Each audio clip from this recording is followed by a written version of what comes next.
영상 아래 구독 버튼 눌러주세요. 그리고 좋아요와 댓글이 정말 진짜 큰 힘이 됩니다. 꼭 부탁드립니다. 저한테 당나라하고 고구려 얘기를 듣고 싶대요. 당은 왜 고구려를 못 이겼나요? 이렇게 책 봐서 안 됩니다, 이거. 그리고 분석을 잘하는 사람이 정확하게 아는 사람이에요. 그리고 장단점을 정확하게 인지하는 사람이 공부한 사람입니다. 그러니까 장점만 다 아는 사람, 그런 거를 막스 밀러가 그랬다니까. 하나밖에 모르는 사람은 하나조차도 모르는 사람이다. 그 유명한 말이에요. 유명한 말. 예. 그러니까 한마디로 얘기해서 저는 그냥 싼마이로 얘기하니까 무식한 놈들 이렇게 얘기하는 거고, 하나밖에 모르는 사람은 하나마저도 모르는 사람이에요. 그것도 똑같은 얘기예요. 무식한 놈이라는 뜻이에요. 김효준님이 뭐라고 했냐면 당나라하고 고구려 얘기에서 당이 왜 고구려를 못 이겼냐? 당이 고구려를 이겼지. 당이 이겨서 고구려하고 백제가 날라갔잖아. 그리고 여기에는 어떤 사건이냐면 수나라가 못 이겼지. 수나라가 못 이겼고 당은 이겼어요.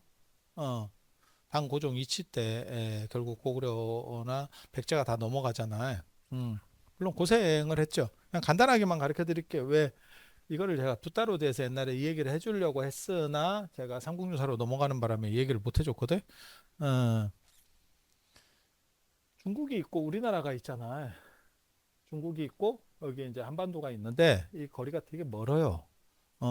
그래서 제가 되게 재밌는 얘기가, 이게 독자적으로 끊길 수밖에 없는 문화권을 가지고 있어요. 왜? 거리가 너무 먼 거야. 그러니까 일본도 끊어질 수밖에 없고 우리도 끊어질 수밖에 없는 영역이에요. 이거를 예전에는, 지금은 이걸 통합하는 게 너무너무 쉬워. 하지만 예전에는 이게 안 돼.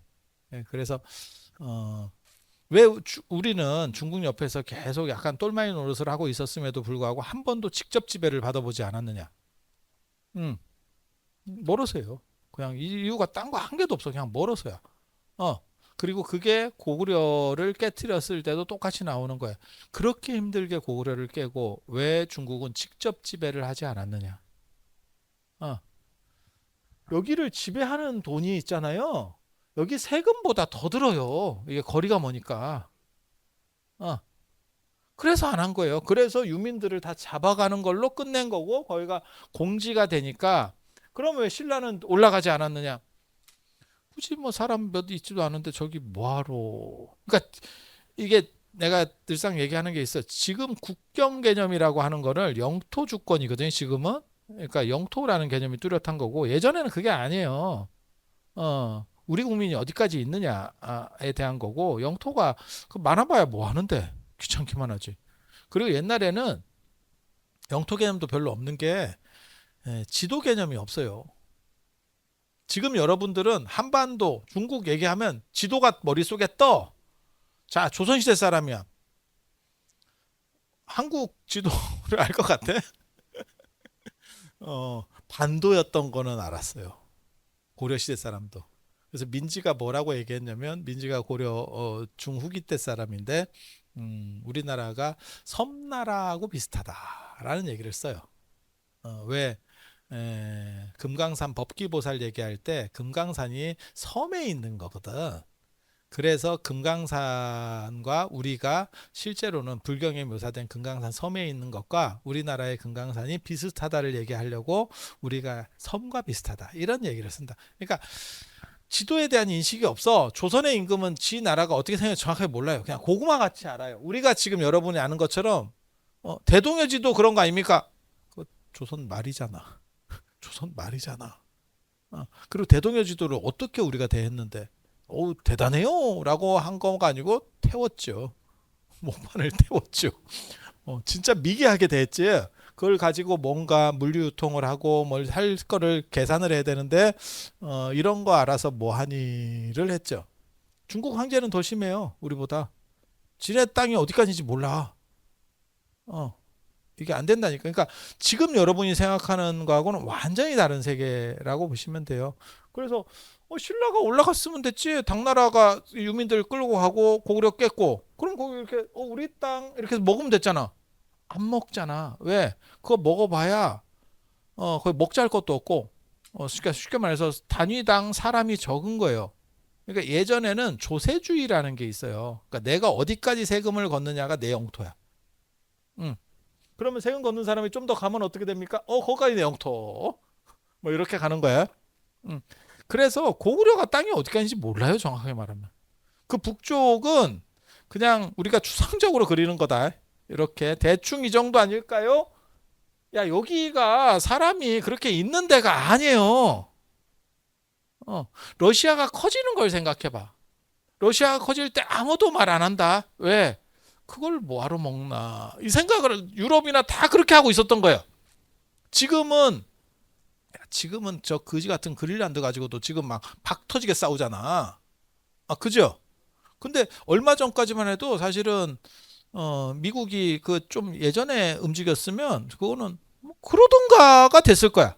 우리 독도도 그런 거예요, 사실. 우리 생각이 별로 없었다니까. 지금은 막 엄청나게 독도가 뭐 말 같지도 않은 소리 이렇게 할지 모르지만 그때는 그러던가. 예전에 어떤 얘기 있었는지 기억나세요? 박정희 대통령 때? 뭐 이유락 씨, 그 다음에 지금 김종필 총리 뭐 이런 분 계셨을 때 독도가 갈등 관계가 되니까 폭파시키겠다가 나왔었어요, 그때. 독도를 폭파시켜 버리면 뭐 지랄이고 뭐 서로 영유권을 얘기할 그리고 그때만 하더라도 우리나라가 좀 많이 삐리해가지고 일본을 상대하기가 상당히 힘들었어요. 반일 감정은 더 높았지만 경제력이나 이런 게 워낙 게임이 안 되는 상황이었기 때문에 그래서 폭파한다라고 그게 검토가 됐었어. 기억 나시는지 모르겠는데 실제로 있었던 거예요. 그때 폭파했으면 진짜 역적으로 몰렸을 겁니다.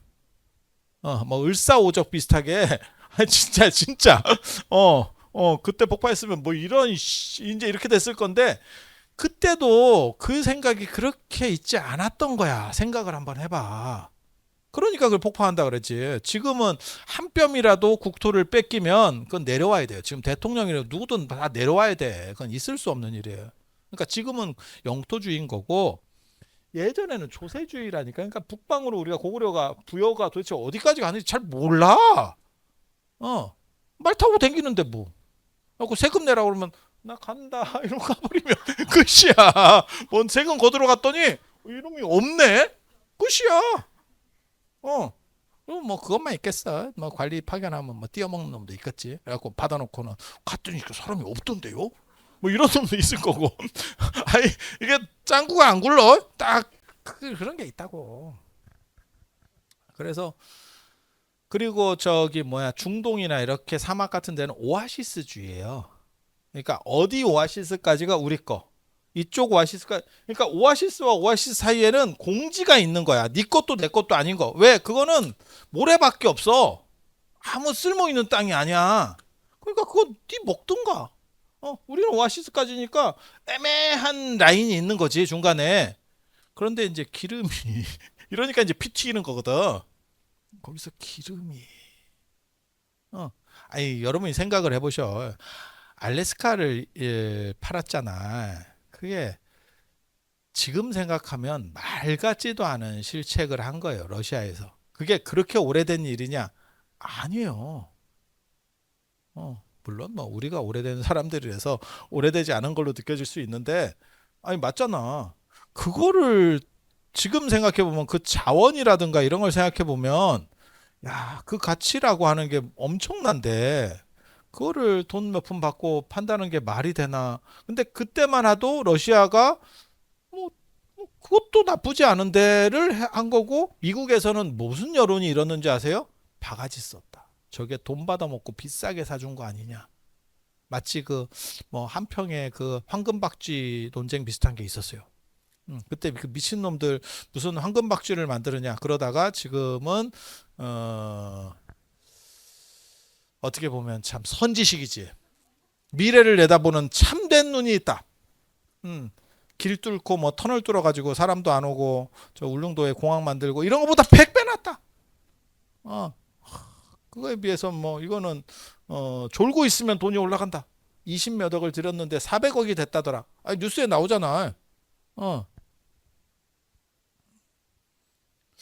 그게 진짜 관광 상품으로 만들려고 했는데 관광거리도 안 됐는데 지금은 오히려 언론에 나오면서 관광거리가 되는 것 같아요. 거꾸로. 어, 참 안목 있는 선지식이지. 대단한 거지. 그렇게. 어, 그래서 중국은 여기는 계속 자치권을 우리가 받을 수가 있었던 게 뭐냐면 문화적 영향은 받아도 자치권이 될 수밖에 없는 이유는 직접 지배해서 먹을 게 없어요. 그러니까 제가 그 얘기 하잖아. 서쪽의 실크로드 서역 지역은 계속 중국이 잡으려고 하는데 놓치는 데고 왜 잡으려고 하느냐? 거기는 통행세가 있어요. 그리고 실크로드가 나중에 이제 무너지게 되는 이유는 해상 무역이 발전하면서 해상 실크로드가 열리면 배를 육상이 따라갈 수가 없어요. 오늘날도 배가 압도적으로 강력합니다. 그래서 해상 제해권을 어떻게 가지냐가 세계적인 관건이에요. 그래서 중국이 계속 하려고 하는 게 동중국해, 그러니까 쉽게 말해 대만 쪽으로 나가려고 하는 거고, 그거를 미국은 봉쇄하려고 하는 거. 아직도 그거를 하고 있는 거죠. 그래서 대만을 한따까리 하려고 하는 이유가 사실은 그 중국의 태평양 진출과 관련되는 거거든. 예. 내가 중국이면, 내가 시진핑이면 합니다. 언제 위험하면. 내 위치가 경제력이 안 좋고, 그러니까 중국이 지금 두 가지 문제가 벌어지는 거거든요. 중국이 고성장을 할 수 있었던 이유 중에 하나가 기존 인프라를 막 깔았거든요. 우리도 마찬가지예요. 우리도 올림픽하고 뭐 이런 거 할 때 인프라 막 깔잖아. 그러니까는 뭐 길 놓고 길 같은 거 막 닦고 막 이런 거 하잖아. 지하철 파고 막 이런 거 열심히 하잖아요. 그러면 내수가 올라가요. 돈이 도니까 일자리도 많이 늘어나고. 음. 중국이 그걸 한 거거든. 그래서 성장이 쫙 올라. 외부적으로도 잘했지만 성장이 올라가는데 지금은 다 했어요. 그래서 중국도 우리랑 비슷해. 이제 안 해도 될 때를 하고 있는 거지. 그 이제 똥볼이거든. 그래서 뭐 다리 같은 거 하나 뭐 몇백억짜리 뭐 이런 거 놨더니 관광객 올 줄 알았더니 아무도 안 와요. 뭐 이렇게 뭐 이런 식으로 계속 가고 있는 거야. 우리도 그렇고 중국도 그런 거야. 우리도 이제 인프라를 깔 대로 다 깔았어. 예. 그래서 이제 그런 걸로는 내수를 진작시킬 수가 없어. 음. 게다가 이제 또 똑같은 걸 하나 또 막고 있는 거죠. 그게 뭐냐면 산화 제한 정책, 그 미친 정책을 우리도 했고 중국도 했고. 그래서 이제 역피라미드 상황이 벌어지면 돈 내는 사람은 적고 뭐 받아갈 사람은 많고, 그리고 그 사람들이 투표권이 훨씬 더 많기 때문에 무너지지 않죠. 자기의 기득권을 양보하고 싶어 하지 않죠. 노령연금 그거 뭐 몇십만 원 더 받아서 뭐 하겠습니까? 젊은 애들 좀 움직일 수 있게 경감해 줍시다. 그러면 떨어지죠.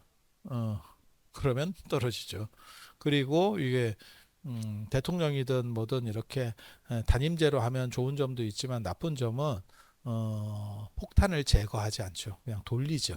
그러니까 연금 개혁 이런 거 다 필요하다고 알지만 굳이 내 임기 때가 나오게 되는 거죠.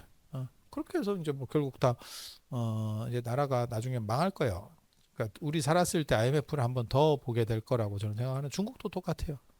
그래서 만약에 시진핑이 내려와야 될 수도 있다. 근데 우리는 선출직이기 때문에 내려와도 그냥 잠깐만 들어갔다 나오면 돼요. 내려와도. 근데 중국은 잘못하면 죽습니다. 죽습니다. 그러면 대만하고 전쟁해야죠. 전쟁을 하게 되면 젤렌스키 같이 되는 거예요. 선거고 지랄고 다 필요 없고 정권 연장입니다. 전쟁 시에 뭔 선거? 지금 전쟁하냐? 전쟁? 뭔 정신 나간 소리에? 우리도 그런 거 많이 했었어요. 박정희 대통령 때 이럴 때 조금 불리하면 뭐 38선에서 뭐 한따까리 했다는 둥 뭐 이게 나왔었어. 대만 그냥 먹으면 돼요. 먹으면 미국이 막 엄청나게 밀어붙여서 그걸 막아줄 것 같으냐? 아닐걸? 아닐걸? 대만이 중요한 지정학적 위치를 갖고 있긴 하지만 그렇게 많이 저 베트남 전쟁처럼 막 죽으면서 계속 들어가진 않을걸 지금. 진짜 엄청 죽을 각오를 하고 들어가야 돼. 미국이 그냥 죽을 각오가 아니고 진짜 여차하면 10만 이상 죽을 각오하고 들어가야 될걸. 그러니까 한국 전쟁이나 저 뭐야 베트남 때는 진짜 많이 죽으면서 해준 거예요. 근데 지금은 그렇게 그 정도 죽기 전에 대통령이 바뀔 겁니다. 미국도 좀 쉽지 않을 걸. 그래서 만약에 내가 시진핑이면 내가 흔들리면 나 같으면 대만 갑니다. 명분도 있고 하나의 중국 아니야. 그거 굉장히 그리고 모든 뭐 경제 여건이나 이런 이슈들을 다 덮는 게 그 이슈거든. 우리 여러 번 당해봤잖아요. 박정희 대통령 때, 뭐 전두환 대통령 때 이런 거 여러 번 있었어. 그거 뭐 진짜 전면전으로 해버리면 본토가 위험하면 전면전을 못 하는데 대만은 본토를 타격할 정도의 능력이 안 됩니다. 그러니까 쉽게 말해서 뭐 대만이 미사일 쏴가지고 북경을 쏠 수 있겠어? 북경이나 상해를 떨어뜨릴 수 있겠어? 택도 없지. 예. 그래서 내가 보기에는 할 것 같아. 저는 제 살았을 때 될 거라고 생각합니다. 시진핑이 위험하면. 내가 참모면 나 그거 하작할 거거든. 내가 참모면. 왜냐하면 내려오면 죽는다니까. 아니야. 미국이 절대 그렇게까지 개입 안 해. 예, 미국이 지금 얼마나 얍삽한 이런 쪽으로 바뀌었는데 정의가 아니고 얍삽으로 바뀌었기 때문에 절대 그렇게 안 해. 그래서 이렇게 그런 생각을 하시면 되고 이게 이제 돈이 안 돼서 쉽게 말해서 우리는 독립을 했었고 그리고 근데 이게 고구려가 그거를 정확하게 인지하고 있어요. 그래서 깐족거려요. 깐족거립니다. 중국을 선제 공격하고 막 이럽니다. 중국이 조금 상태 안 좋으면 선제 공격해요. 그게 유목민들의 특징이거든. 유목문화는 가서 영토를 점령하러 가느냐? 그게 아니고 약탈하러 가요. 그러니까 외구처럼. 그러니까 저쪽에는 성이 있고 거기에 돈이 있잖아. 근데 우리는 유목민이거든. 그럼 말 타고 샥 가가지고 그 얘기 있어요. 그 기가 막힌 그 책에 중국사 책에 나 보면서 재밌는데 서양 사람이 쓴 책에 뭐라고 나왔냐면 중국의 유목민들 만리장성 밖에 있는 유목민들은 밑에 만리장성 안에 사람들을 약간 도시락 보듯이 본대. 야 배고픈데 잠깐 가서 털을까?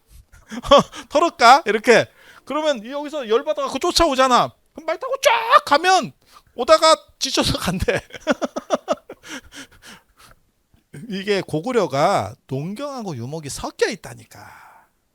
그래서 위쪽은 유목 쪽이거든. 그래서 그게 가능한 거예요. 그래서 때려.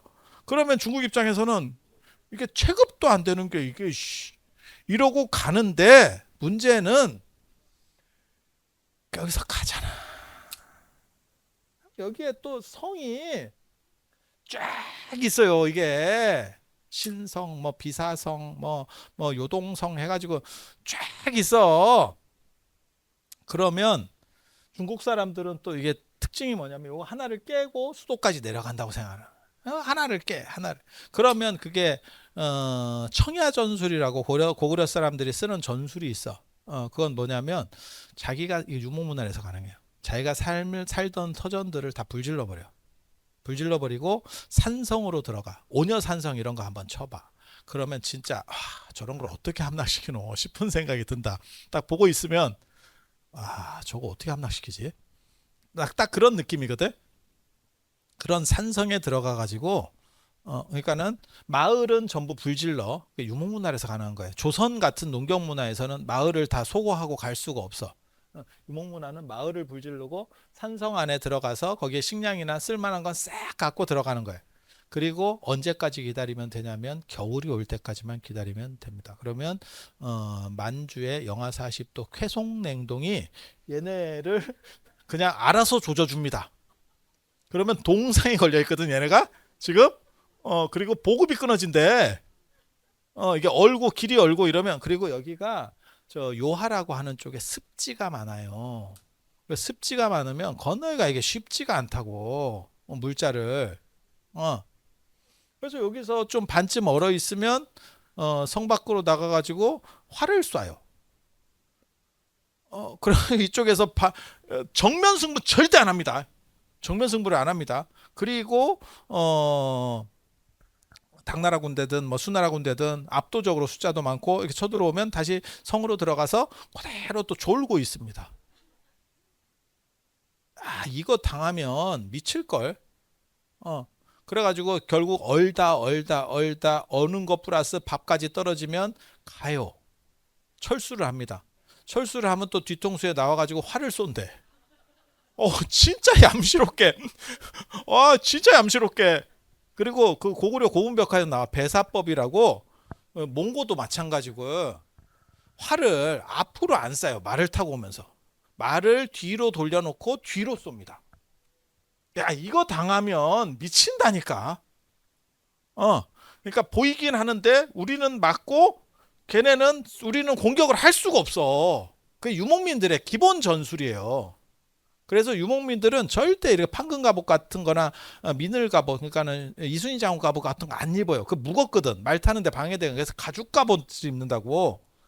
가죽으로 이렇게 딱 하나 입고 그냥 바람같이 갔다가 다다다다 때려놓고 쫙 빠지는 거야. 그리고 그 저 곽거병이나 뭐 이런 거 나올 때도 나와요. 그 흉노들 막 쳐들어갈 때도 보면 이게 거기가 본진이 있다고 생각하고 쳐들어가잖아. 이쪽에 이제 저 농경민의 군대들이 가잖아. 막 대오를 막 맞춰가지고 쭉 하면 이게 별처럼 흩어진대. 기만 민족들이 그래요. 말 타는 놈들은 야 흩어져 이러면 산지사방으로. 그러면 어느 쪽으로 쫓아가야 되나요? 이러다가 끝나. 이게 진짜 짜증나는. 여러분이 사령관이라고 생각해봐. 이거 진짜 짜증나거든. 그래서 이렇게 해서 그거에 수양제가 그렇게 당한 거 아니요. 그리고 당태종 그 대단한 어떻게 보면 중국 황제 중에서 영웅 기질이 제일 있는 사람이 당태종이거든. 가장 정치를 잘한 사람은 천구일제 강희제입니다. 강희제 때 대만 먹혔고요, 티벳 먹혔고요, 다 먹히는 거지. 우리만 안 먹히고 싹 먹혔어요. 지금 중국 영토보다 훨씬 넓어집니다. 강희, 옹정, 그 다음에 걸륭 이렇게 나오는데 옹정제 때 더 넓어져요, 사실은. 강희제가 기반 다진 거를 플러스 알파로 아들이 더. 그리고 유목 문화에는 아마 그런 게 있었을 거예요. 이슬람에도 있거든. 자기가 왕이 되면 그 능력을 보이기 위해서 정벌을 해서, 그러니까 내가 왜 왕인지를 한번 보여주는 그런 문화들이 있어요. 그래서 지금 중국 영토보다 훨씬 넓어 그때가. 지금은 중국이 아편 전쟁 이후에 두드려 맞으면서 많이 뺏겼어요. 그래서 그렇게 당태종 같은 영웅도 눈깔 날라갔다는 거잖아요. 고구려 정벌 하다가 눈깔 날라가고 막 짜증 내고 막 결국은 내가 보기엔 그것 때문에 죽었을 거라고 생각을 합니다. 나중에 약간 사람이 좀 왔다 갔다 하거든. 그게 뇌가 약간 뭐 상처를 입었지 싶어. 그러면 사람이 좀 이렇게 미친 짓 하다가 나중에 결국 죽어요. 그래서 연개소문이라고 하는 사람이 그때 얼마나 강력했으면 지금도 경극의 연개소문이 나와. 그래서 그런 정도. 그런데 어떻게 그러면 당고종 이치는 당태종 아들이 당고종이고 그때 실권자가 측천무인데 어떻게 이겼느냐? 당태종도 못 이긴 걸. 당태종 같이 개국군주입니다. 영웅입니다. 영웅. 중국의 최고의 영웅 중에 한 명이야. 중국 어떻게 보면 전 역사를 통틀어도 그렇게 그런 영웅이 별로 없거든요. 몰라. 광무제 유수 그 유명한 얘기가 있긴 있어. 곤양대전이라고 3만으로 뭐 40만을 이겼네. 1만으로 40만을 이겼네라고 하는 구라일 걸로 추정합니다. 저 같은 경우는 그거는 너무 나갔다. 아무리 이거는 이게 포가 세도 고대 냉병기 전투에서는 쪽수를 상대할 수 있는 건 없습니다. 지금 같이 고도로 이렇게 발전한 무기에서는 미국이 군대가 우리보다 훨씬 적은데 아마 그럴걸? 우리보다 적을걸? 미국이 다 해봐야 그 뭐 군대 몰라. 나 정확하게는 모르는데 국방 예산이 많은 거지. 기술이 좋은 거지 쉽게 말해서. 그러면 쪽수 많다고 우리가 이기냐? 야, 이라크 100만이었어. 이라크 100만. 그냥 앉아서 맞았잖아. 그러니까 지금은 쪽수라는 건 아무 의미가 없고, 그 다음에 저 공성전도 마찬가지예요. 저거 언제 의미가 없어지냐면 화약무기가 발전하면서 대포가 발전하면 공성전이 아무런 의미가 없어. 그리고 그거는 언제냐면 몽고 때입니다. 그러니까 몽고가 막 밀고 움직이는 거는 대포가 있어서 그래요. 대포가 있어서. 그러니까 성에서 이렇게 농성전하고 있으면 대포로다가 밖에서 쏘는 거예요. 그러면 가만히 앉아 있다가 두드려 맞는 거야. 그럼 나가면 어떻게 되느냐? 몽고 기병이죠. 가만히 있으면 어떻게 되느냐? 대포가 날라오죠. 나가면 몽고 기병. 가만히 있으면 대포. 야, 사령관 입장에서 뭘 할 수가 없죠. 그래서 그러면 당고종 이치가 도대체 당태종도 못한 거를 이세민도 못한 걸 어떻게 이겼느냐? 전술이 바뀌었습니다. 전략이 바뀌었어. 전략이. 그때는 뭐 안시성, 비사성, 뭐 신성, 뭐 계모성 뭐 이래 가지고 성이 쭉 있는데 이거를 하나하나 도장 깨기를 하고 간다고 생각했어. 이세민까지는. 근데 당고종 이치 때는 칙천모가 진짜 머리가 비상해요. 성에서 안 나오면 패스. 그러니까 군사를 어느 정도만 배치해서 성에서 못 나오게 딱 막은 상태에서 수도로 진군한다. 작전을 바꾼 거예요. 수도로 진군한다. 한양으로 막바로 간다. 그게 동아시아 전술사에서 굉장히 중요해요. 그리고 저걸 확실하게 당했던 적이 우리가 한 번 있어요. 저 고구려 깨질 때도 당했지만 고구려 백제 깨질 때도 저걸 당했지만 나중에 병자호란 때도 저거에 당한 겁니다. 그러니까 앞에서 제대로 뭐 막지도 못하고 하다가 왕이 도망도 못 가는 초유의 사건이 벌어진 거예요. 도망갈 정도의 시간도 안 나온 거야. 그냥 쫙쫙쫙쫙 밀고 오니까. 임진왜란 때는 그래도 20일 걸렸다. 부산에서 서울까지 올라오는데. 그러니까 20일 안에 그 선조가 또 기가 막힌 분이잖아. 명확한 판단을 하지. 보통은 지키는 쪽으로 한번 하다가 안 됐을 때 튀는데 첫 번째 방책이 튀는 거죠. 이승만과 더불어서 가장 대단한 분이죠. 튀는 데는 뭐 도 같은 분이에요. 튀는 데는 도 같은 분. 그래서 제가 전에 말씀드렸잖아. 도요토미 히데요시가 풍신수길이 보고를 받고 깜짝 놀랐대잖아. 말이 되는 소리를 해라. 왜? 일본은 튀는 건 없고 어떻게 보면 성주가 끝까지 지키다가 할복하는 문화인데 저기 시작하자마자 튀었다는데요. 이러니까 그게 말이 되냐? 세상에 어떻게 임금이 백성을 놔두고 튄단 말이냐? 뭐가 너네가 정보를 잘못한 거다. 조선의 스티브 잡스입니다. 누구도 상상할 수 없는 그 당시 동아시아에 상상할 수 없는 걸 해내신 분이 선조입니다. 근데 인조는 그나마도 못했지. 그나마도 못했지. 그러니까 더 얼빵한 거지. 그리고 더 빨라요. 얘네가 내려오는 속도가 막 쫙 이러는 거야. 그래서 이 성을 일일이 깬 게 아니고 이게 고구려가 이렇게 있으면 여기에 쭉 여기 요하를 기점으로 해서 그래서 우리가 요동이거든요. 요하의 동쪽에 있다시 요동. 여기에 성을 쫙 쌓아놓고 이렇게 있는데 이게 안 나오면 바로 패스를 하고 평양까지 가는 거예요. 그러니까 평양에서 난리가 난 거예요. 그래서 이 사령관들한테 뭐라고 얘기했냐면 성을 지키는 성주들한테 뭐라고 얘기했냐면 나와라 이놈 새끼들. 너네가 왕을 지키게 돼 있지. 너네가 그냥 너네만 짱 박혀 있으면 이게 나라냐?를 시전한 거고. 근데 이 사령관들 성주의 판단도 정확해요. 나가면 죽어요. 저게 나가면 죽는다고. 왜? 쪽수에서 이미 안 돼. 그러니까 나가면 죽어. 그래서 안 나가. 그러니까 평양에서는 뭐라고 하달이 나오냐면 안 나오면 나한테 죽어. 안 나오면 나한테 죽어. 나가면 저쪽에 죽을 것 같은데요. 안 나오면 나한테 죽어. 야, 군사가 지금 내려오는데 군대가 적국 군대가 내려오는데 수도로 오고 있는데 이 새끼들이 지금 뭔 짓을 하고 있어. 그래서 나온 거예요. 나오니까 어떻게 되느냐? 아니나 다를까 그냥 개박살 납니다. 진짜 뭐 그냥 처발려요. 그래서 산지사방으로 다 깨지고 고구려가 결국 무너져요. 그러니까 전략이 바뀐 거예요. 그러니까 하나하나 깨고 뒤에를 정리하고 들어간다 해서 수도만 먹으면 되는 거 아니야. 근데 왜 그 생각을 못 했는지를 모르겠어. 그러니까 바둑판처럼 이기겠다가 아니고 장기판처럼 왕만 잡으면 된다로 작전을 바꾼 거예요. 그게 고구려 백제가 무너진 이유입니다. 그리고 저게 새로운 전법이에요. 그렇다 보니까 그때는 고구려 백제가 무슨 생각을 했냐면 늘상 그래왔듯이 차례로 깰 것이다.